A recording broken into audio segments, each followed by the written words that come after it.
Friends, હવે આપણે વાત કરીએ ધ ગ્રેટ ગુજરાતી મેટ્રિમોની ફિલ્મના બીજા કેરેક્ટર, જેમનું નામ છે જાહ્નવી. હેલો જાહ્નવી. હેલો. આ ફિલ્મમાં તમારા કેરેક્ટરનું નામ શું છે? કેરેક્ટર મારું નામ જાહ્નવી છે. કેરેક્ટરનું નામ સાંજ છે. અને શું કેરેક્ટર તમે પ્લે કરો છો? ઓકે, કેરેક્ટરનું નામ સાંજ છે અને એક સૂત્રધાર તરીકે ફિલ્મમાં ભજવી રહી છે.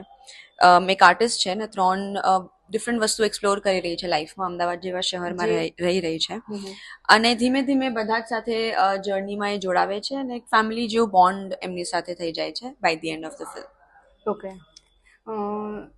તમારી આ ફિલ્મમાં તમે જે મોટા કલાકારો સાથે કામ કર્યું, હિતેન સર સાથે આઈ થિંક બીજી વાર તમે કામ કરો બીજી વાર, છો. હા. તો તમારો એક્સપિરિયન્સ કેવો રહ્યો? જે આમને પણ ઘણા સિનિયર છે, તો એ એક્સપિરિયન્સ તમારો કેવો રહ્યો? મને મોટા કલાકારો સાથે કામ કરીને, એકચ્યુઅલી હિતેન સર સાથે તો મારી બીજી ફિલ્મ છે.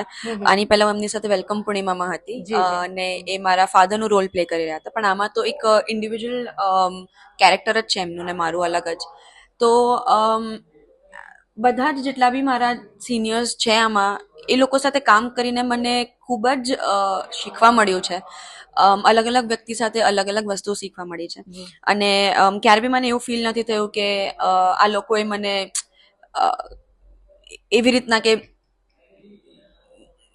ઇગ્નોર કરી હોય કે આવીને મને બેસાડીને સમજાવે ને શીખાડે ને કે આવી રીતના હોય. અને સપોર્ટ બી એટલી કરી છે, હેલ્પ બી એટલી જ કરી છે. ઓકે. તો આ ફિલ્મની જે કેરેક્ટર છે, જે વાર્તા છે, તમે કઈ રીતે પસંદ કર્યું? પસંદ મેં મારી પાસે એકચ્યુઅલી મનોજ સર, જે અમારા કો પ્રોડ્યુસર છે આ ફિલ્મના, એમનો કોલ આવેલો કે આવી એક કહાની છે એમની પાસે. અને ડિરેક્ટલી પછી મેં પ્રીત સર સાથે જ વાત કરી હતી, જે અમારા ડિરેક્ટર છે આ ફિલ્મના.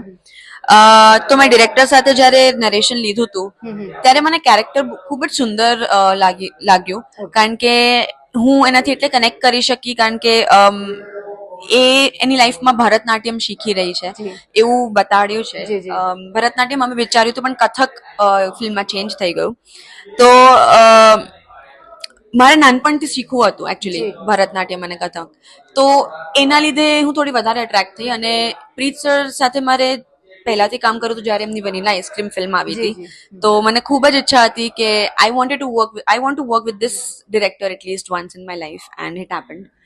So okay. એટલે તમારું કથક કરવાનું નાનપણનું સપનું અત્યારે પૂરું? હા, કહી શકાય. જી. ઓકે. બીજી કોઈ ખાસ વાત જે આ સેટ પર તમને બહુ મજા આવી હોય કે બહુ યાદ રહી ગઈ હોય એવી કોઈ વસ્તુ? અમે લોકોએ ખૂબ જ મસ્તી કરી છે, ખૂબ જ એક ફેમિલીની જેમ રહેલા છે બધા જ સાથે. અમારી સાથે આ ફિલ્મમાં એક જર્ની સોંગ કરીને એક સોંગ આવવાનું છે પરમ દિવસે. તો એ દરમિયાન 2-3 દિવસ અમે લોકોએ એવું લાગ્યું જ નહીં કે અમે લોકો શૂટ કરવા નીકળ્યા છે, એવું જ લાગ્યું કે અમે લોકો ફરવા નીકળ્યા છે. તો મને એ રીતે બધા જ સાથે એટલું ફ્રેન્ડલી ને એટલું ફેમિલી જેવું હવે થઈ ગયું છે ને કે I can call anyone the 2 AM and ask કે ભાઈ આઈ એમ સ્ટક હિયર. તો એ લોકો ડેફિનેટલી આવશે અને વાત કરશે. તમારી આવનારી ફિલ્મ વિશે કઈ કહેશો? આવનારી મારી એક લવ સ્ટેશન કરીને વેબ સિરીઝ આવી રહી છે. જી. એની શૂટિંગ પતી ગઈ છે અને ઇટ્સ પોસ્ટ પ્રોડક્શનમાં છે. ઓકે. સો યા. ઓકે. આ વાર્તાને અનુરૂપ યંગ જનરેશનને તમે કોઈ મેસેજ આપવા માંગશો? યંગ જનરેશન હું એટલું જ કહીશ કે જે પહેલા પ્રેમ થતો તો ઓલ્ડ સ્કૂલ લવ જેને આપણે કહીએ છીએ, એ ક્યાંક ખોવાઈ રહ્યો છે આજની જનરેશનમાં. અને I being an old school person, જે મને એવું છે કે મારો પાત્ર જે હોય એ ખૂબ જ મેં મારા મોમ ડેડને કે મારા નાના નાનીને જોયા છે એવા હોય. તો આઈ એમ લુકિંગ ફોરવર્ડ કે આ ફિલ્મ જોઈને એટલીસ્ટ જનરેશનને થોડુંક કંઈક આમ ફીલ આવે કે આવો બી એક પ્રેમ હોઈ શકે. Okay. Thank you so much thank you. મારી સાથે વાત કરવા માટે. બેસ્ટ ઓફ લક તમને તમારી ફિલ્મ માટે.